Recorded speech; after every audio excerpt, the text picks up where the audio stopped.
మీ business ఏదైనా మీ ఊర్లో promotion చేయాలంటే అది సుమన్ టీవీతోనే సాధ్యం. ఇప్పుడే సంప్రదించండి. Welcome to Suman TV. నేను మీ సుప్రసాద్. ప్రస్తుతం మనం రాజవొమ్మింగి రేంజ్ అధికారిగా నూతనంగా బాధ్యతలు చేపట్టిన ఉషారాణి గారి వస్తున్నాం. రాజవొమ్మింగి మండలంలో సుమారుగా 30,000 ఎకరాలు అయితే అటవీ ప్రాంత విస్తీర్ణత ఉంది. అనేక మంది గిరిజనులు అయితే మాత్రం ఈ అటవీ ప్రాంతంలో వచ్చే ఫలసాయం అయితే మాత్రం వారి జీవనాన్ని కొనసాగిస్తున్నారు. అయితే మాట్లాడదాం అసలు ఏంటి వన్యమృగాల రక్షణకి అయితే ఏ చర్యలు తీసుకుంటున్నారు, అలాగే అటవీ రక్షణకి ఏం చేస్తున్నారు అన్నది మనం ఎఫ్ఆర్ఓ గారు ఫారెస్ట్ రేంజ్ అధికారి గారు మనతో ఉన్నారు. ఒకసారి మాట్లాడతాం. నమస్తే అండి. నమస్తే. చెప్పండి మేడం, అసలు మీరు కొత్తగా జాయిన్ అయ్యారు, ఎక్కడి నుంచి వచ్చారు అసలు? ముందు మీరు నేను ఫస్ట్ లక్కవరం రేంజ్ చేశానండి, చింతూరు డివిజన్. ఆ తర్వాత అక్కడ నుండి మైలవరం రేంజ్ చేశాను, కృష్ణా డివిజన్.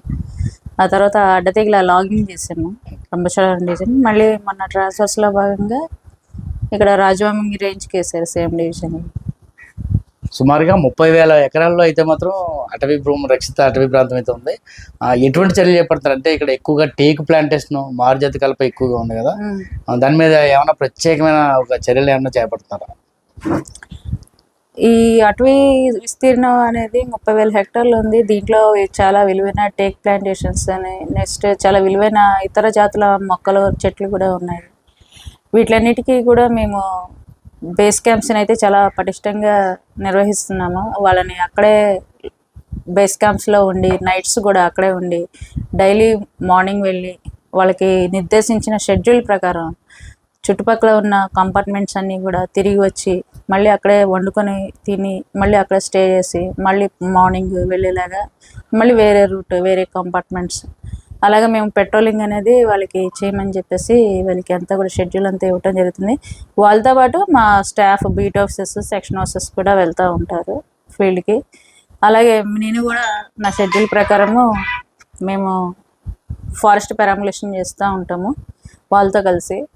ఎక్కడైనా సరే అక్రమ కలప ఏదైనా ఉన్నా కూడా నరికితే ఆ అఫెండర్స్ ఎవరైతే ఉన్నారో వాళ్ళ మీద కేసులు చేసి వాళ్ళ చేత అపరాధ రుసుము కట్టించడం, లేదంటే ప్రాసిక్యూషన్కి పంపించడం జరుగుతుంది. రక్షిత అటవీ ప్రాంతంలో ఎక్కువగా వన్యమృగాలు తిరిగేది, దాంతోపాటు జింకలు, దుప్పులు అనేవి కూడా ఎక్కువగా తిరుగుతూ ఉంటాయి కదా. వీటికైనా ప్రత్యేకం చర్య అంటే ఎక్కువగా హంటింగ్ జరుగుతూ ఉంటుందని చెప్పేసి చెబుతూ ఉంటారు. అలాగే గతంలో జరిగాయి కూడా ఈ ప్రాంతంలో. దాని మీద ఏమన్నా కొద్దిగా చర్యలు అంటే ఇప్పుడు చిరుతపుల్లు, అడదగల మండలంలో చిరుతపుల్లు కానీ, అటు చింతూరు కానీ రహదారిపై చిరుతపుల్లు వస్తూ ఉన్నాయి. వీటి మీద ఏమన్నా ఒక చర్యలు ఏమన్నా చేపడతారా? ఇప్పుడు వన్యప్రాణుల్ని హంటింగ్ అనేది చేస్తే మాత్రం మేము అది వెంటనే యాక్షన్ తీసుకుంటాం వైల్డ్ లైఫ్ ప్రొటెక్షన్ యాక్ట్ ప్రకారము.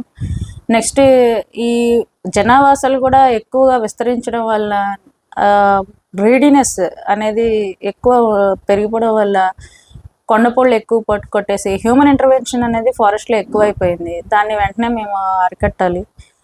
అలాగే ఎప్పుడైతే హ్యూమన్ ఇంటర్ఫిరెన్స్ ఉందో ఆ వన్యప్రాణులన్నీ బయటకు వచ్చేస్తున్నాయి, వాటి ఆవాసాలన్నీ కోల్పోతున్నాయి. అందుకని అవి బయటకు వస్తున్నాయి, అవి వచ్చి వేటగాళ్ళ బారిన పడుతున్నాయి. వీటిలన్నిటినీ కూడా మేము కంట్రోల్ చేస్తాము. ఎక్కడైనా సరే వైల్డ్ లైఫ్ హంటింగ్ జరిగినా కూడా వెంటనే స్పాట్కి వెళ్ళి అక్కడ వెళ్ళి మేము వాళ్ళ మీద చర్యలు తీసుకునే కేసులు బుక్ చేయడం జరుగుతుంది. అలాగే లాస్ట్ వీక్ వన్యప్రాణుల వారోత్సవాలు జరిగినాయి. ఆ వారోత్సవాల్లో భాగంగా మా సిబ్బంది ప్రతి విలేజ్కి, ప్రతి హ్యాబిటేషన్కి వెళ్ళి వన్యప్రాణుల గురించి బ్యానర్స్ పట్టుకొని అంతా కూడా ప్రచారం చేయడం జరిగింది. ఏంటంటే వన్యప్రాణులు అనే వాటిని మీరు వేటాడద్దు, అవి ప్రకృతి సమతుల్యతను కాపాడాలి, వాటిని హంటింగ్ చేస్తే చట్టపరంగా చర్యలు తీసుకుంటామని చెప్పేసి ఒక వారం రోజుల పాటు ప్రతి రేంజ్లో ప్రతి హ్యాబిటేషన్కి, ప్రతి విలేజ్కి వెళ్ళి కూడా మా వాళ్ళు చెప్పారు. రాజవొమ్మింగి రేంజ్ పరిధిలో 30,000 హెక్టార్లలో అయితే మాత్రం రక్షిత అటవీ ప్రాంతం ఉందని, అయితే దీన్ని పరిరక్షించిన సిబ్బందితో పాటు తాము ఎప్పుడు కూడా ప్రత్యేక చర్యలు అయితే చేపడుతున్నాం. అలాగే వన్యప్రాణులను అయితే మాత్రం ఎవరైనా సరే వేటాడితే మాత్రం ఖచ్చితంగా వారిపైన కఠిన చర్యలు తీసుకోవడంతో పాటు వారిపై కేసులు నమోదు చేయడం కూడా జరుగుతుందని, అలాగే అడవిని సంరక్షించేందుకు సిబ్బంది తాము కూడా ఎప్పుడు కూడా అటవీ ప్రాంతంలో గస్తీ నిర్వహిస్తున్నామని, కాబట్టి ప్రజలు అటవీ రక్షిత ప్రాంతాన్ని కాపాడేందుకు ప్రజలు సహకరించాలని, అలాగే గిరిజనులు ఎక్కువగా అటవీ ఫలసాయాల మీద ఆధారపడి జీవిస్తున్నారు కనుక అడవిని కాపాడుకునే బాధ్యత వారిపైనే ఉందని, కాబట్టి వారందరూ కూడా తమకు సహకరించాలని అయితే కోరారు. వన్యమృగాల వేటగాళ్ళ పైన కానీ, వేటాడే వేటగాళ్ళపై కానీ, లేదా అక్రమ కలప రవాణా చేసేవారిపైన వారి సమాచారాలు ఎవరైనా తెలిపితే వారి సమాచారాన్ని గోప్యంగా ఉంచి ఎవరైతే అక్రమ కలప రవాణాకు వేటగాళ్ళని వేటాడేందుకు ఆ వేటగాళ్ళు ఎవరుతుందో వారిపై మాత్రం కఠిన చర్యలు తీసుకుంటామని, కాబట్టి ప్రజలు అటవీ ప్రాంత పరిసర ప్రాంతాల్లో ఉన్న ప్రజలైతే మాత్రం గిరిజనులు అయితేనేమి ప్రజలైతే సహకరించాలని అయితే మాత్రం ఆ రేంజ్ అధికారి అయితే కోరారు.